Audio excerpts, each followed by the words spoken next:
Baik, terima kasih Raja Sofia atas perkongsian dan juga pemahaman kita dengan memberikan kita informasi berkenaan infografik-infografik penting untuk ke-66 negeri bagi PRU DUN ke-15. Dan suka juga untuk kita gambarkan kepada anda bagaimana dari segi peratusan keluar mengundi pada ketika ini sehingga jam 9 pagi tadi untuk PRU DUN ke-15 ini. Untuk negeri Kedah 10%, Kelantan 8%, Terengganu 10%, Pulau Pinang 10%, Selangor 10% dan Negeri Sembilan 9%. Manakala untuk PRKP 036 Kuala Terengganu adalah 10% dan ini sumber daripada Suruhanjaya Pilihan Raya. Ya, jadi lunaskan tanggungjawab anda, jangan menunggu sehingga ke saat-saat akhir. Kenapa kalau kita melihat kepada ramalan kaki cuaca, rata-rata hampir keseluruhan negeri yang bertanding untuk hari ini hujan di waktu petangnya. Jadi kalau boleh keluarlah pada waktu pagi ini untuk melunaskan tanggungjawab anda. Okey, kita nak berbicara mengenai PRU DUN ke-15 ini bersama dengan panel yang lebih pakar sebenarnya. Jadi di studio kita bersama dengan Profesor Datuk Dr. Siva Murugan Pandian, penganalisis politik USM, dan juga Profesor Dr. Rosmadi Fauzi, Profesor di Jabatan Geografi, Fakulti Sastra dan Sains Sosial UM. Selamat pagi. Selamat pagi. Sihat hari ini? Alhamdulillah, syukur. Okey. Dan pastinya hari ini kita berbicara berkenaan tajuk yang sangat penting, nilai satu undi. Satu tu memperlihatkan angka yang kecil, namun satu juga boleh membawa satu perubahan yang sangat besar. Dan sepasti untuk mukadimah awal ni lah, mungkin kita boleh gambarkan kepada masyarakat khususnya kepada pengundi-pengundi di ke-66 negeri ini untuk kita turun mengundi dan bagaimana untuk tergambarkan nilai satu undi itu. Betul. Nah, bagi saya kalau kita perhatikan ini merupakan sebahagian daripada proses demokrasi yang telah kita raikan sejak kita merdeka. Ini merupakan pilihan raya yang ke-15 walaupun mandat di peringkat pusat sudah diberikan pada November 2022, itu tidak bermakna di peringkat negeri kita tidak boleh menjalankan tanggungjawab tersebut. Bagi saya, di dalam pilihan raya, kitalah raja. Kitalah yang menentukan masa depan negara dan juga setiap konstitusi serta negeri. Setiap satu undi itu besar maknanya. Kalaupun tidak keluar mengundi, itu juga dianggap demokrasi kerana sebahagian daripada kebebasan yang diberikan dalam konteks negara kita kerana kita tidak mewajibkan mana-mana pengundi untuk keluar mengundi. Seperti mana ada amalan di beberapa buah negara di luar sana. Tapi dalam konteks negara kita, apabila kita sudah mula secara automatik mendaftarkan pengundi dan juga membolehkan yang berumur 18 tahun ke atas mengundi, itu bermakna proses itu semakin membesar. Tanggungjawab itu datang dari diri kita sendiri. Kerana amanah itu turut dipikul oleh kita supaya setiap undi itu memberikan gambaran, mesej, isyarat di luar sana kepada pemimpin bahawa mereka menggalas amanah yang telah diberikan oleh kita kepada mereka, baik di Dewan Undangan Negeri ataupun di Dewan Rakyat kemudian. Bagaimana itu sebenarnya juga adalah soal mempertahankan keperluan, kemahuan dan juga memberikan satu bentuk kesejahteraan kepada masyarakat secara umumnya. Nilai satu undi itu mungkin ada yang memperlekehkan, ada yang tidak mengendahkan tanggungjawab tersebut. Ada yang merasa kenapa perlu keluar, kenapa perlu menjalankan tanggungjawab ini semula. Semua ini adalah sebahagian daripada rutin kita sebagai warga negara yang bertanggungjawab dalam proses demokrasi yang telah kita amalkan setakat hari ini. Ya, itulah seperti mana Prof. Datuk katakan, hak untuk memilih. Mereka juga memilih untuk tidak keluar untuk mengundi. Mungkin ada yang berfikir bahawa okey, ini PRU DUN hanya membincangkan mengenai isu-isu lokal berbanding isu-isu nasional. Kemudian mungkin ada lagi faktor-faktor lain yang mungkin tidak membuatkan mereka balik ke negeri masing-masing. Contoh mungkin dah balik hari itu ataupun terlalu jauh ataupun mungkin tiada cuti.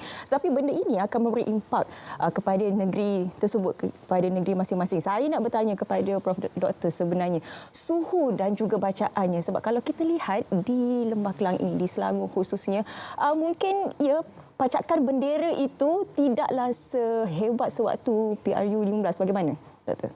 Okey, baik. Terima kasih atas soalan itu. Ya. Sebelum itu, saya ingin mengatakan tentang keperluan geografi dalam melihat pilihan raya.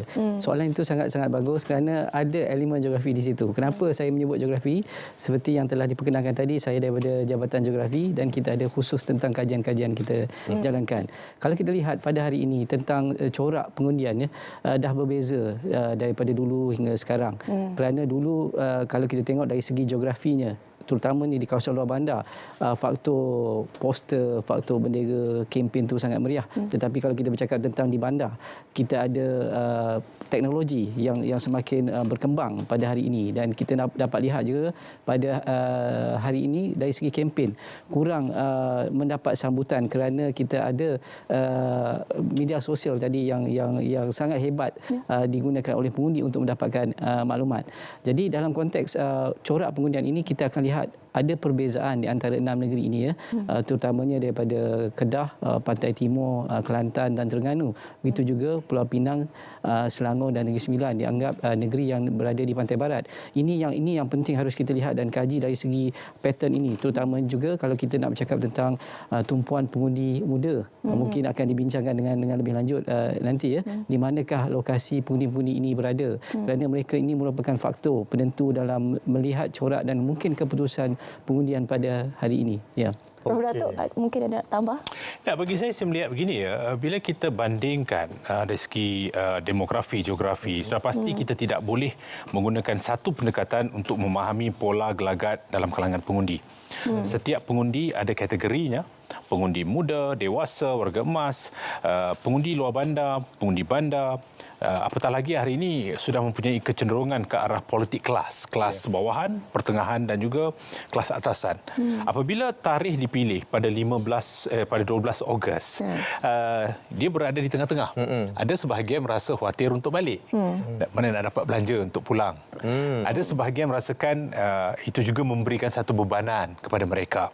Melainkan mereka tinggal di kawasan setempat, mungkin mudah untuk keluar, tapi itu juga tidak berlaku. Kerana mungkin dalam kalangan mereka penuri getah, peladang yang perlu keluar pukul 6 pagi, balik pukul 12 dan kemudian merasa letih tidak perlu keluar.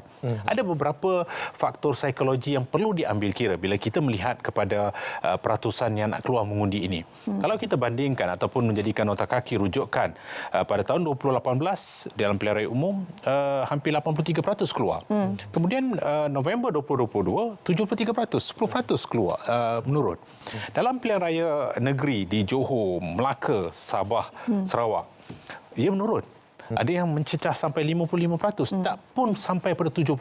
Bermakna ianya semakin menurun, seolah-olah memberikan gambaran kepada apa yang boleh berlaku kepada peratusan keluar hari ini. Tapi kalau macam di Johor Sabah itu sebabkan COVID. Betul. Jadi kalau kali ini tetapi adakah mentaliti itu sudah berubah dalam kalangan pengundi yang bertanggapan ini adalah pasca pandemik, mereka perlu keluar mengundi. Itu yang pertama. Dan yang kedua, ada sebahagian merasakan mandat sudah diberikan di peringkat persekutuan. Kenapa perlu menggalas tanggungjawab tersebut sekali lagi di dalam pilihan raya negeri? Ada yang bertanggapan tak perlu keluar. Ada yang merasakan, kenapa diadakan pilihan raya dalam masa 8 bulan? Jadi, adakah kita sudah menjalankan tanggungjawab dalam memberikan literasi politik dari sudut peranan yang perlu dimainkan oleh ejen sosialisasi dalam konteks persekitaran arena politik? Ia bermula daripada keluarga, kemudian di sekolah. Adakah sudah diberikan maklumat yang secukupnya bahawa tanggungjawab ini adalah tanggungjawab yang besar. Ia bukan sekadar untuk memilih pemimpin tetapi juga menentukan tadbir urus negara. Bukan saja di peringkat negeri, kerana kita juga mahu melihat apakah pembentukan negeri itu akan melengkapi kedudukan di peringkat persekutuan. Apakah bentuk pemimpin yang mahu dicontohi di peringkat lokal itu boleh turut diambil kira di peringkat persekutuan. Lazimnya di dalam peringkat Dewan Undangan Negeri ini ramai yang seolah-olah bertanggapan tidak sepenting Dewan Rakyat. Tidak. Di peringkat Dewan Undangan Negeri ini peranannya besar. Betul. Kerana dia tahu lokaliti, dia memastikan soal kebajikan, soal infrastruktur, kemudahan, fasiliti di kawasan setempat itu dihubung kaitkan dengan agensi-agensi berwajib yang bakal dimainkan oleh wakil rakyat tersebut. Sebab itu kita mahukan seorang wakil rakyat yang boleh berkhidmat. Adakah kita memahami siapa yang bertanding? Jadi semua maklumat ini harus sampai kepada pengundi.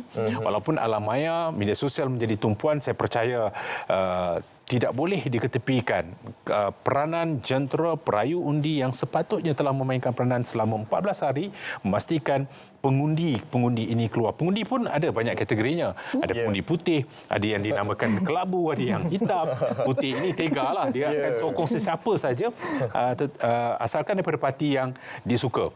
Yang kelabu ni dia berada di tengah-tengah. Yang hitam ni dia tak akan sokong parti A kerana dah menentukan pola pengundiannya pada parti B.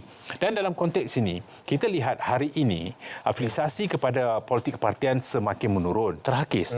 Bermakna pengundi atas pagar semakin besar. Ya. Pengundi atas pagar ini menunggu sampai saat akhir untuk menentukan siapa dia nak pangkah. Baik. Dan mungkin dia buat keputusan tak keluar dan akhirnya menyebabkan keputusan yang bakal kita lihat mungkin peratusannya rendah, tapi yang tak keluar tak boleh salahkan keputusan yang wujud selepas jam 6 kerana mereka tidak menjalankan tanggungjawab. Terimalah apa saja keputusan. Tapi Prof, pastinya kita ingin memberikan pemahaman kepada masyarakat, walaupun seperti yang Prof nyatakan tadi, ini merupakan satu kebebasan untuk kita untuk turun mengundi ataupun tidak. Namun ini merupakan satu tanggungjawab dan juga hak kita untuk kita melaksanakannya, untuk kita memastikan ia mendapat satu mandat yang utuh untuk kita membentuk kerajaan negeri pada ketika ini. Jadi sekarang ini kita akan bersama dengan Raja Sofia terlebih dahulu. Kabarnya ada beberapa lokasi yang ingin kita dapatkan laporan semasa. Silakan Raja Sofia.